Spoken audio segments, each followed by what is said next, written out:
नमस्कार दोस्तों, आप सभी का स्वागत है आपके अपने भक्ति चैनल में। आज हम लेकर आए हैं एक ऐसी अद्भुत और चमत्कारी कथा जो आपके दिल को छू जाएगी, आपकी आत्मा को झकझोर देगी। ये कहानी है एक गरीब लेकिन सच्चे भक्त की और उसके आराध्य भगवान की। दोस्तों, कहते हैं कि भगवान को पाने के लिए न धन चाहिए न बड़ी पूजा, बस चाहिए सच्चा दिल और अटूट विश्वास। और आज की इस कथा में आप देखेंगे कैसे एक साधारण इंसान अपनी भक्ति से खुद भगवान को धरती पर आने के लिए मजबूर कर देता है। तो दोस्तों, वीडियो को अंत तक जरूर देखिएगा क्योंकि ये कहानी आपके जीवन को बदल सकती है। चलिए शुरू करते हैं। जय जगन्नाथ। उड़ीसा की पवित्र भूमि पर बसा हुआ जगन्नाथपुरी धाम, जहाँ हर कण में भक्ति बसती है।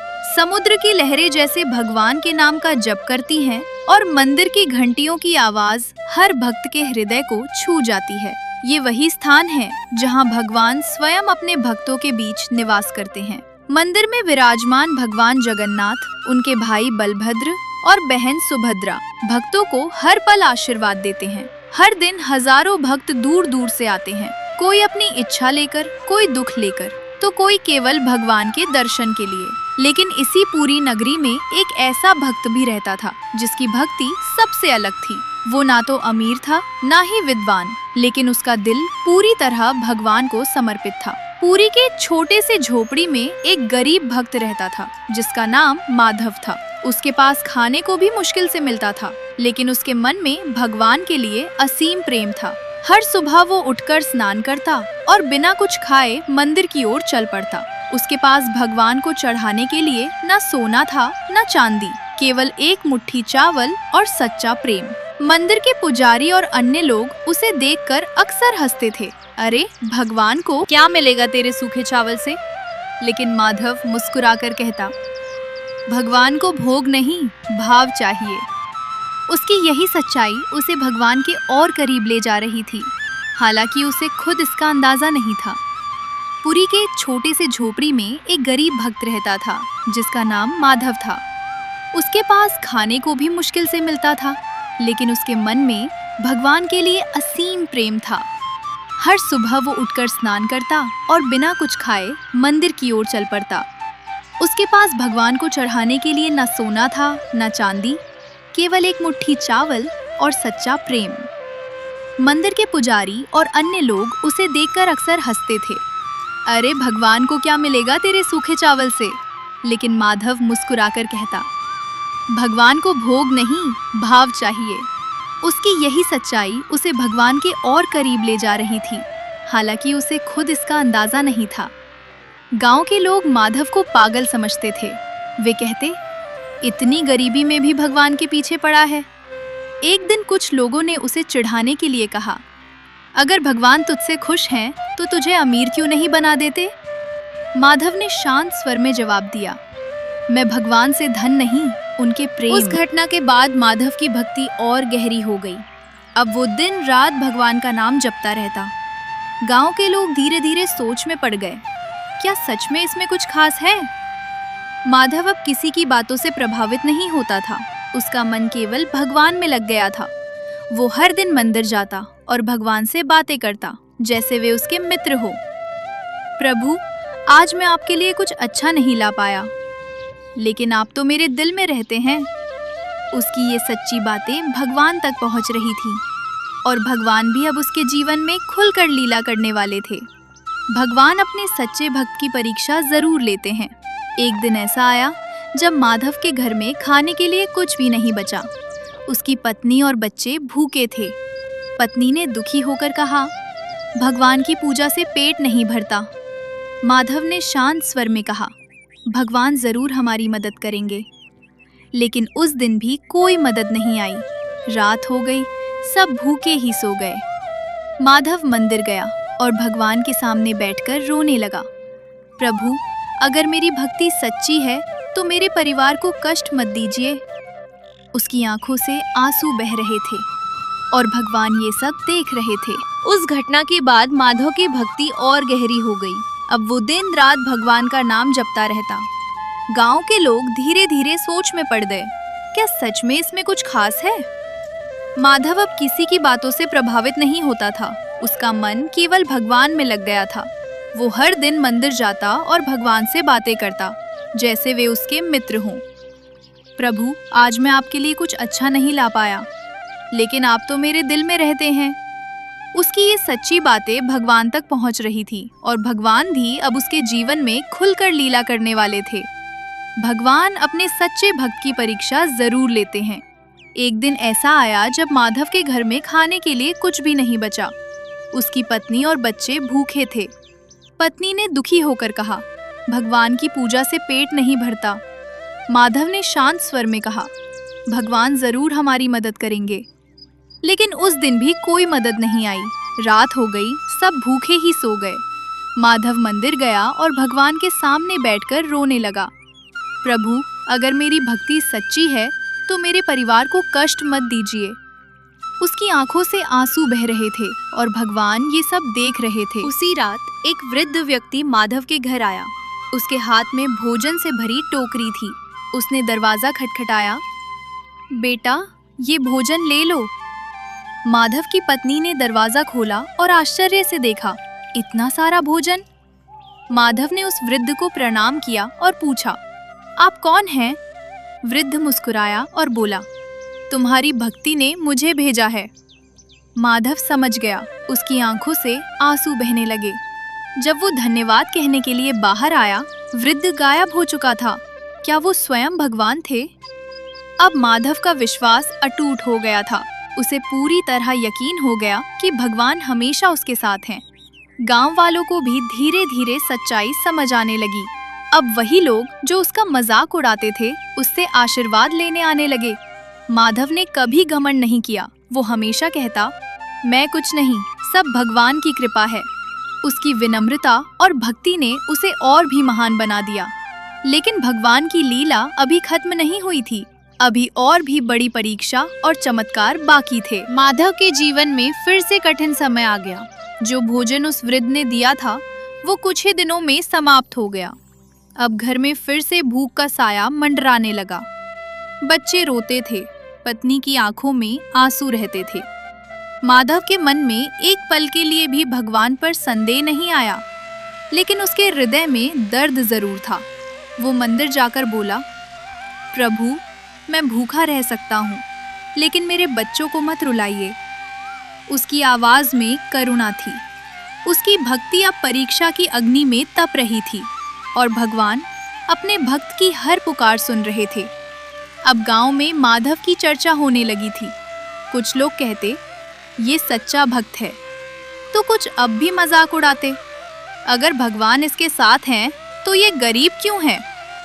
एक दिन गांव के मुखिया ने माधव को बुलाया। उसने कहा, अगर तेरी भक्ति सच्ची है तो कोई चमत्कार दिखा। माधव ने सिर झुकाकर कहा, मैं कोई चमत्कारी नहीं, मैं सिर्फ भगवान का दास हूँ। ये सुनकर कुछ लोग प्रभावित हुए, लेकिन कुछ अब भी संदेह में थे। भगवान अब उन्हें भी सच्चाई दिखाने वाले थे। एक रात भयंकर तूफान आया। तेज हवाएं चलने लगी। बारिश ने पूरे गांव को डुबो दिया। कई घर टूट गए। लोग डर से कांपने लगे। माधव का छोटा सा झोपड़ा भी हिल रहा था। पत्नी ने डरकर कहा, अब क्या होगा? माधव ने भगवान का नाम लिया, जगन्नाथ जी हमारी रक्षा करेंगे। और तभी एक अद्भुत घटना हुई। पूरा गांव तूफान से हिल गया, लेकिन माधव का झोपड़ा सुरक्षित रहा। सुबह जब लोगों ने ये देखा तो वे आश्चर्य में पड़ गए। क्या सच में भगवान उसकी रक्षा कर रहे थे? तूफान के बाद गांव वाले माधव के घर के पास जमा हो गए। उन्होंने देखा चारों तरफ तबाही थी, लेकिन माधव का घर बिल्कुल सही सलामत था। अब लोगों के मन में विश्वास जागने लगा। गांव का मुखिया भी हैरान था। वो माधव के पास आया और बोला, शायद तेरी भक्ति में सच में शक्ति है। माधव ने विनम्रता से कहा, शक्ति मेरी नहीं, मेरे प्रभु की है। अब धीरे धीरे पूरा गांव भगवान की महिमा को समझने लगा। लेकिन भगवान अभी और भी बड़ी लीला दिखाने वाले थे। वही अमीर व्यापारी जिसने पहले सोने का भोग चढ़ाया था, अब भी अहंकार में था। उसने माधव से कहा, अगर भगवान तुझसे खुश हैं तो उन्हें यहाँ बुला। माधव ने शांत स्वर में कहा, भगवान को बुलाया नहीं जाता, उन्हें प्रेम से पाया जाता है। व्यापारी हंस पड़ा। मैं देखता हूँ तेरी भक्ति कितनी सच्ची है। उसने एक कठिन शर्त रख दी, अगर कल तक भगवान तुझे दर्शन न दे तो तू ये गांव छोड़ देगा। माधव ने सिर झुका लिया। ये उसकी सबसे बड़ी परीक्षा थी। उस रात माधव मंदिर गया। वो भगवान के सामने बैठ गया और रोने लगा। प्रभु, मैंने कभी आपसे कुछ नहीं मांगा, लेकिन आज मेरी लाज रख लीजिए। उसकी आंखों से आंसू बह रहे थे। उसका दिल टूट रहा था। पूरा मंदिर शांत था। सिर्फ माधव की सिसकियां सुनाई दे रही थीं। वो पूरी रात वहीं बैठा रहा और तभी मंदिर के अंदर एक दिव्य प्रकाश फैलने लगा। मंदिर में अचानक तेज प्रकाश हुआ।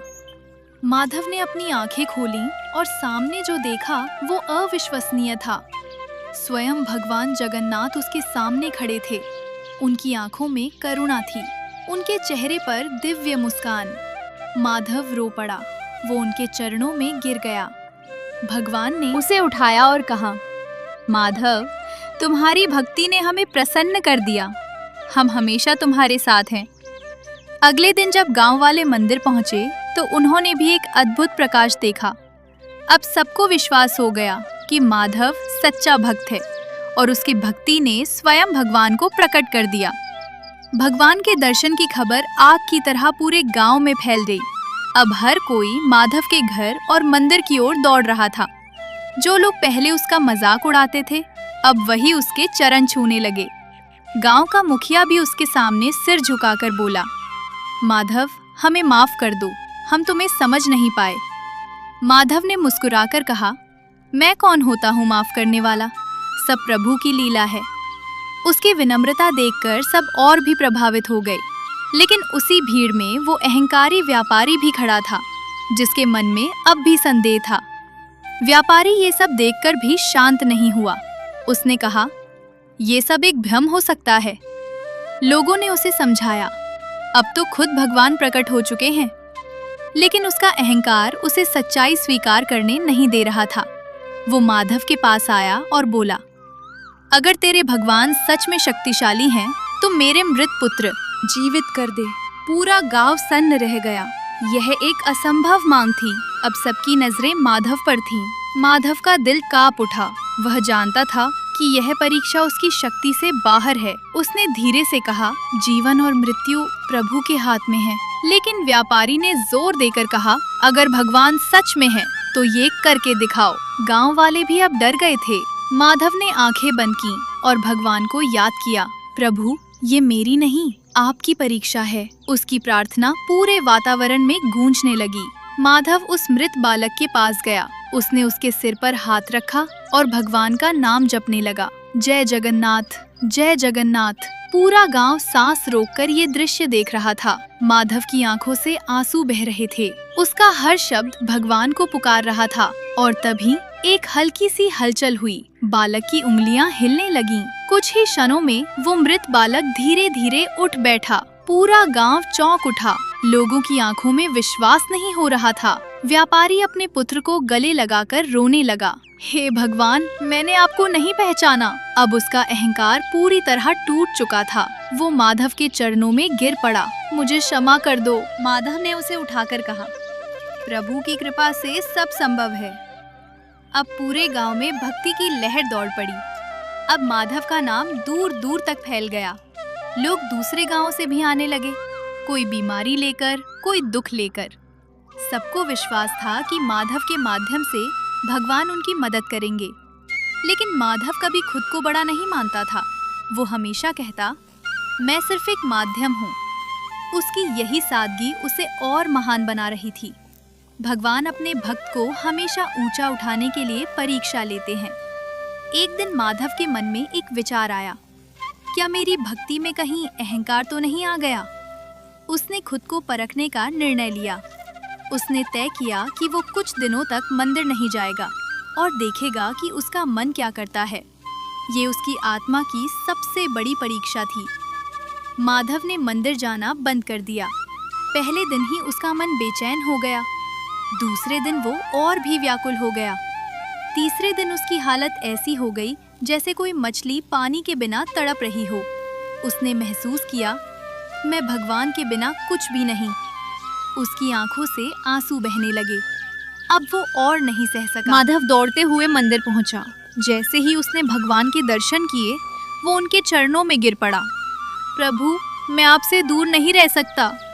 उसकी आवाज में सच्चा प्रेम था। तभी मंदिर में एक दिव्य शांति फैल गई। माधव ने महसूस किया कि भगवान उसके बहुत करीब हैं। उस दिन उसे समझ आया, भक्ति का मतलब केवल पूजा नहीं, बल्कि हर पल भगवान के साथ जुड़े रहना है। उस रात भगवान ने फिर माधव को दर्शन दिए। उन्होंने कहा, माधव, तुमने सच्ची भक्ति का अर्थ समझ लिया है। अब तुम केवल अपने लिए नहीं, बल्कि पूरे संसार के लिए एक उदाहरण बनोगे। माधव ने सिर झुकाकर कहा, प्रभु, मैं तो आपका सेवक हूँ। भगवान मुस्कुराए और उसे आशीर्वाद दिया, तुम्हारा नाम सदियों तक लिया जाएगा। अब माधव की कथा एक नई दिशा लेने वाली थी। भगवान के आशीर्वाद के बाद माधव का जीवन पूरी तरह बदल गया। अब वो केवल अपने लिए नहीं, बल्कि दूसरों के लिए जीने लगा। उसने गांव के गरीबों की सेवा शुरू कर दी, कभी भोजन देकर, कभी सांत्वना देकर, तो कभी केवल भगवान का नाम सिखाकर। लोग कहते, माधव अब साधारण इंसान नहीं रहा, लेकिन माधव हमेशा विनम्र रहता। मैं तो केवल जगन्नाथ जी का दास हूँ। उसकी सेवा में अब सच्चा आनंद आने लगा था। एक दिन गांव में भयंकर बीमारी फैल गई। लोग एक एक करके बीमार पड़ने लगे। कई घरों में रोने की आवाजें गूंजने लगी। गांव के लोग माधव के पास दौड़े, हमें बचा लो। माधव ने भगवान का नाम लिया और कहा, डरो मत, प्रभु हमारी रक्षा करेंगे। उसने सभी को एक जगह इकट्ठा किया और भगवान का नाम जपने को कहा। पूरा गांव एक साथ पुकारने लगा, जय जगन्नाथ, जय जगन्नाथ। जैसे जैसे गांव वाले भगवान का नाम जपते गए, वैसे वैसे वातावरण बदलने लगा। लोगों के मन में डर कम होने लगा और आशा की किरण जागने लगी। माधव ने सबको कहा, सच्चे मन से प्रार्थना करो। कुछ ही दिनों में चमत्कार हुआ। बीमारी धीरे धीरे खत्म होने लगी। जो लोग मृत्यु के करीब थे, वे भी ठीक होने लगे। अब पूरे गांव को यकीन हो गया, भगवान की भक्ति में अपार शक्ति है। माधव के चमत्कारों की चर्चा अब दूर दूर तक फैल चुकी थी। ये खबर राज्य के राजा तक भी पहुंच गई। राजा ने सोचा, ऐसा भक्त अगर सच में है तो मुझे उससे मिलना चाहिए।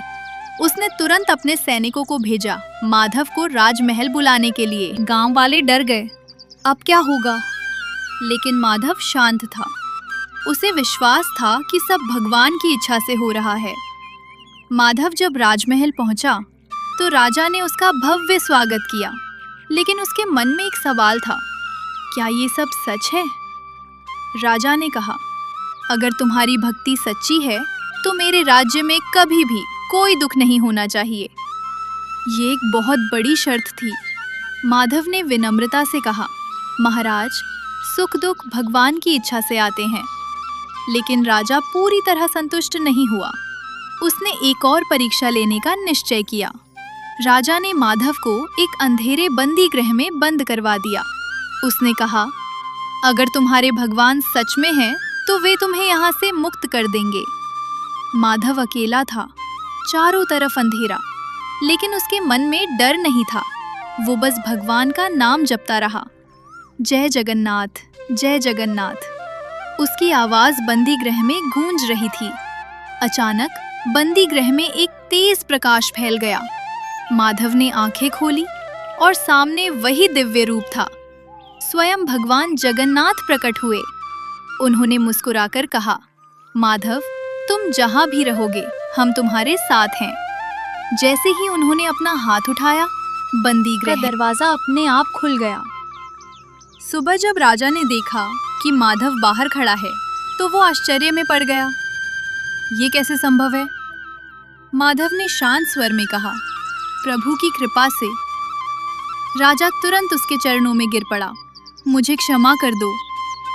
अब राजा का अहंकार टूट चुका था। उसने पूरे राज्य में घोषणा कर दी, भगवान की भक्ति ही सबसे बड़ी शक्ति है। माधव अब राज्य में एक महान संत बन चुका था। लोग दूर दूर से उसके दर्शन करने आते, लेकिन वो हमेशा एक ही बात कहता, भगवान को पाने के लिए धन या शक्ति नहीं, सिर्फ सच्चा प्रेम चाहिए। उसकी बातें लोगों के दिल को छू जाती थीं। अब उसका जीवन अपने अंतिम चरण की ओर बढ़ रहा था। एक रात माधव को फिर से भगवान के दर्शन हुए। उन्होंने कहा, माधव, अब समय आ गया है, तुमने अपना कर्तव्य पूरा कर लिया। माधव समझ गया। उसकी आंखों में आंसू आ गए, लेकिन वो खुश था क्योंकि अब वो अपने प्रभु के पास जाने वाला था। अगली सुबह उसने अंतिम बार मंदिर जाकर भगवान के दर्शन किए और मन ही मन कहा, प्रभु, मैं आ रहा हूँ। माधव को अब स्पष्ट हो चुका था कि उसका समय पूरा होने वाला है। उस दिन वो सुबह बहुत जल्दी उठ गया। उसके चेहरे पर एक अद्भुत शांति थी। उसने अपने परिवार को प्रेम से देखा और धीरे से कहा, अब मुझे प्रभु के पास जाना है।